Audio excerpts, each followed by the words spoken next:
This is the plan for the Carpenter star.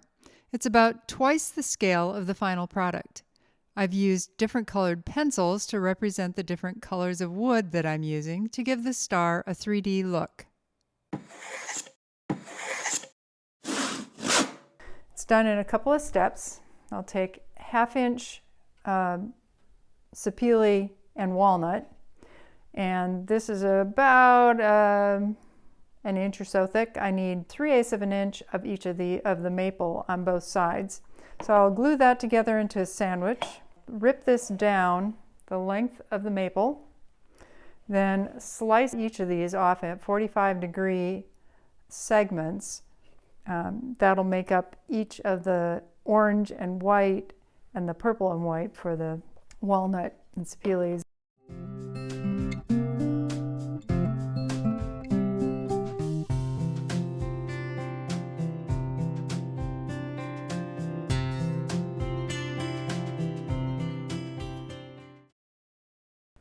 Okay, the next step is to cut this bar in half. I've got it marked on the other side. I've checked it by lining it up with the blade and got a really good curved line that's on both sides, so I'm happy with that.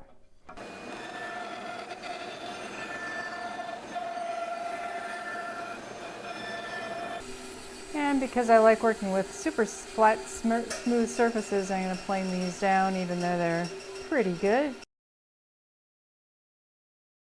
So I've already set my fence to the 45 degrees using an artist square against the fence and the kerf line. And so that's set for 45 degrees. Move this off to the side. First thing that I need to do is mark one edge of the top so I know that this is actually the top, the whole length. So when I go to orient these boards for my little sections, that I'll have everything up and the same direction.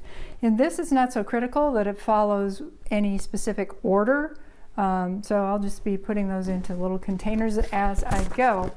So the first thing I need to do is cut off this 45-degree angle and check that angle to make sure it matches what I expect. The bearings should clear. So it needs to be a little bit higher. If I was coming straight on, I wouldn't care. I want it as close as I can possibly get to that though. Okay.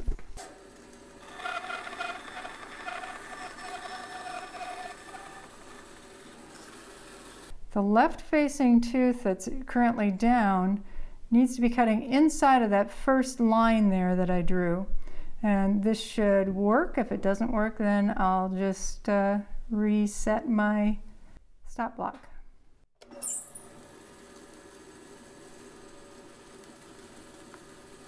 Board.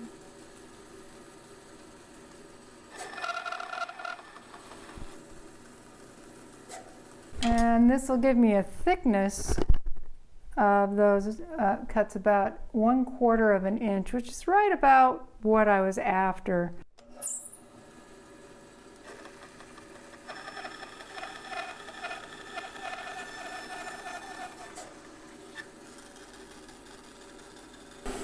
Now looking at where I need to cut that off on, this is the part that I'm keeping. Looks like I've got just enough to be able to clear that. If I were to make the star pattern entirely out of one type of wood or two types of wood like this, it would be fine to just keep making these slices the same direction. I just flip one over and have the opposite pattern effect. I have the pieces cut out for the Carpenter stars pattern, and I need to go through and sand all of them. I want to make sure I have enough for each of the patterns. So keeping this on a very flat surface. The reason why I'm going through the sanding process here is, again, it's just a flat surface. Just enough to take any rough edges off of either flat side. Pick up my card scraper, which is perfect for knocking off the fuzz.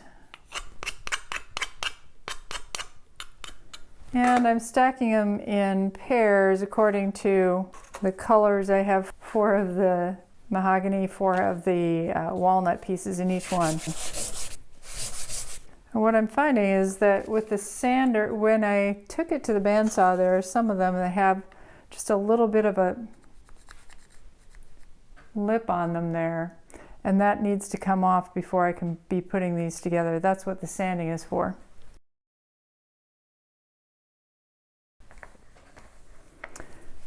I'll show you what we're doing here. Taking alternating pairs, they're going to be actually quite big. I'll put the blue striped side up on the mahogany and the non-blue striped side, blue striped side down for the walnut. Pairing them up.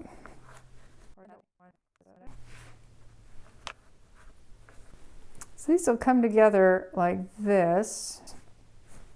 So I'll be cutting out triangles like so all the way along this piece of stock. And that puts my grain in the triangle. It'll be going vertically on the sides because the star is actually not square this direction, it's at an angle. So the sides will have the grain going up and down. It'll be running across on the top and the bottom, and I'm fine with it going kind of around. I think that's a way to look if you sewed it together. So that's the plan. The triangle that I need to put in this square needs to have sides that are from this point to the edge of the colored portion here, the darker portion. I'll be cutting that off square straight across this way to make little triangles out of the maple. So I just need to take one of those pieces. Okay, if I line up the edge of this point with this point, give myself just a little bit extra breathing room on that, and then I can go to the inside of this corner. Right about there is where I want to cut that off. That'll give me a little bit extra to spare, and I'll be cutting off this edge anyway to cut off that block straight. That'll give me something to plane down to just until the point where I can see that point. It became obvious as I was trying to put these together, just by pushing everything together, that it's going to be really difficult to glue this together using all the pieces as I have them. So I'm going to glue each of these together first, just a whole row, gluing just the parts together. And I'll put those on my gluing jig over there, line them up on a backboard, keeps them all the points even on the back.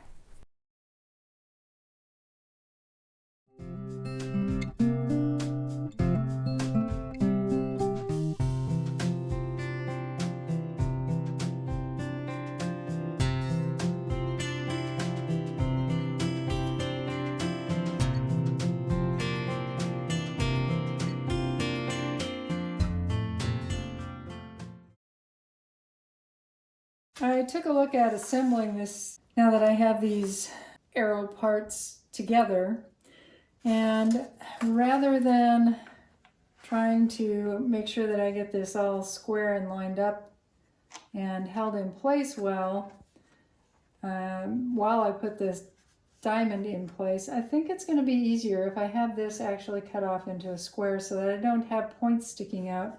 It'll be more flush with the triangle piece that I'm putting in, still not completely flat, and I'll be able to plane that edge off so that it's flat until it meets the points in the end. I have my stop block set up on this side because I don't want to be shoving everything over there and having a little tiny piece to hang on to. This allows me to ensure that everything is cut the same distance from the point, and I've lined up the tail so that it's just inside of that line. I shouldn't be cutting it off. I should be able to cut in without taking that off. Then I'll just flip the block over and cut the opposite side.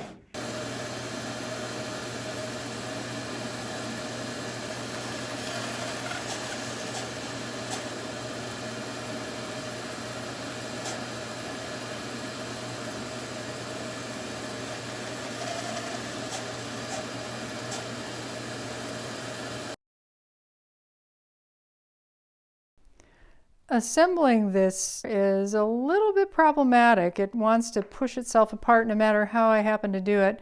I found that the best thing to do is just to hold it together by hand until it's fairly set and set it aside.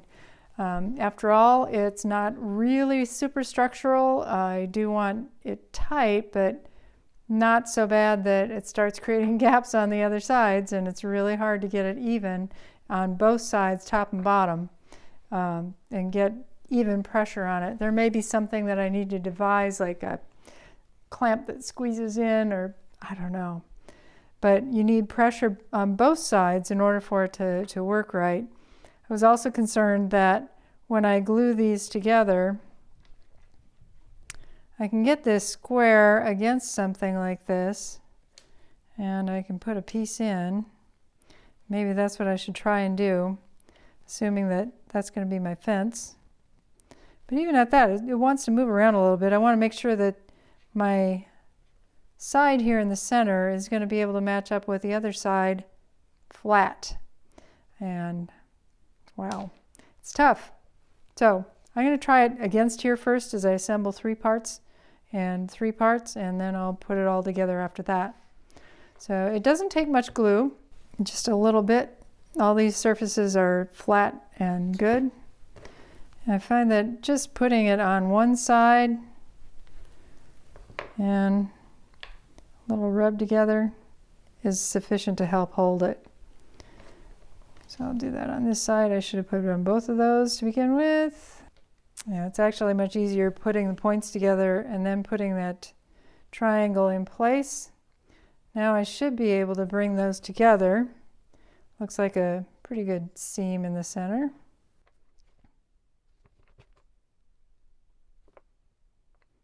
The glue itself is kind of holding things together. Just make sure everything's lined up correctly there. If you don't put too much glue on, it actually helps to suck things together a little bit rather than just providing a slippery, slidey slope surface.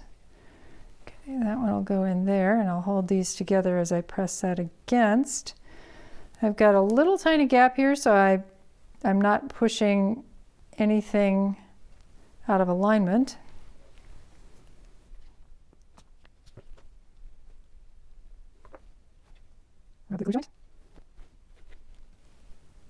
And there we have it.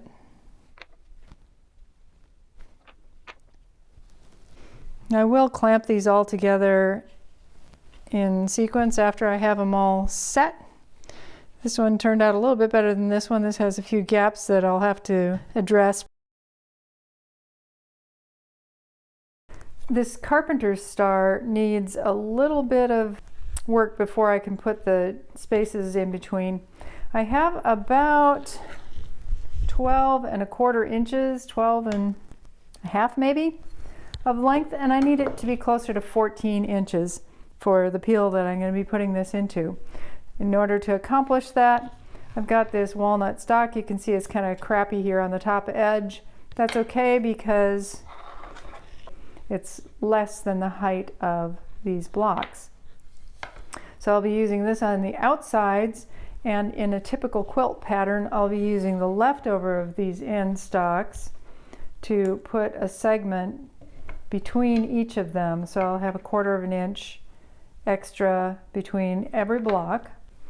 But before I can do that, you can see I've got quite a few gaps in here, and that's because these blocks, I've got this extra oversized stuff. It needs to be leveled off and squared up. So I'll do that on my planing skid. The width of all of the blocks has to be identical for laying it into a strip. So I'll just mark which sides get glued to the cross strip right here. So off to my planing jig.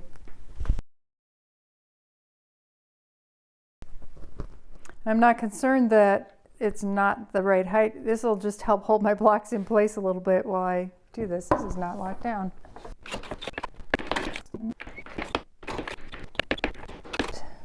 Do need to be careful not to go beyond these points. I have some sides that are right at the points and others that have a little bit more to take away from the other sides. Right now, I'm trying to have all my points up. This one is just hitting it. So I gotta be careful with that one not to get it any further. Except for it needs just a hair more on this opposite side, so that one's got to go a little bit more. That's good. This one's close.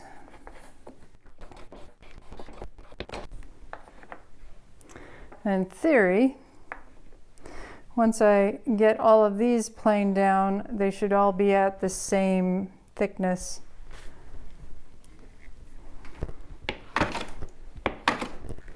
Don't want to go too fast on these. This one actually turned on me because I don't want to go past the star pattern. This one's getting very close on this one edge. I'm a little bit concerned about that because it's quite off over here.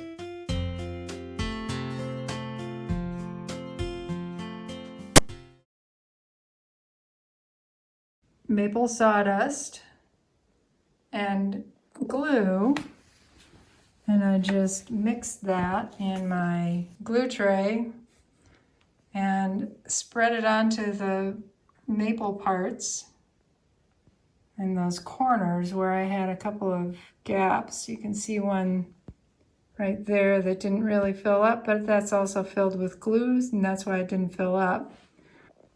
Hopefully the maple will fill in those holes. This is the back side.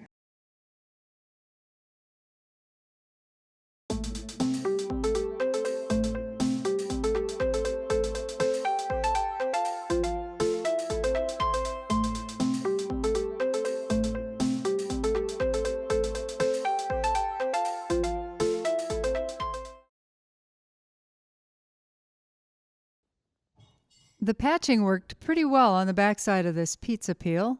I put the better side facing up. Epoxy fills all the gaps so flour and food won't get stuck in the surface. I could be using this as thinly sliced inlay, but I wanted it to go all the way through the pizza peel, especially since the bottom edge tapers to a point. And here's the back side.